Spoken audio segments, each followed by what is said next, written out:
पता कि तो शेख ख़ास से मियाँ बीवी के रिश्तों को ख़राब करने के लिए सिर्फ़ ख़ुद उनकी अपनी ख़ामियाँ, कोताहियाँ, उनके रिश्तेदारों के मनफ़ी रवैये ही हमेशा मेन रोल नहीं प्ले करते, बल्कि कभी-कभार लाइफ़ पार्टनर्स एक दूसरे के लिए ख़ुद अच्छा ख़ासा जहन्नम साबित होते हैं। इसमें बीवियाँ कई बार अपने शौहर के सर्कल से फ़ायदे उठाती हैं बग़ैर शौहर की नॉलेज में लाए, और इसी तरह से मर्द ख़ास तौर पर ज़्यादा तादाद चूँकि मर्दों की निखट्टू भी होती है, अपने फ़राइज़ से गाफ़िल भी होते हैं,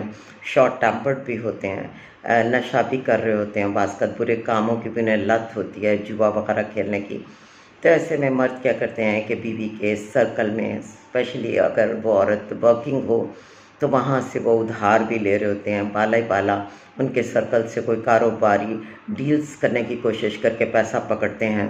और वो खा जाते हैं। तो ऐसे में जो भी लाइफ पार्टनर्स में से ये हरकत करता है, वो अपने रिश्ते को ख़राब करता है, और जो लोग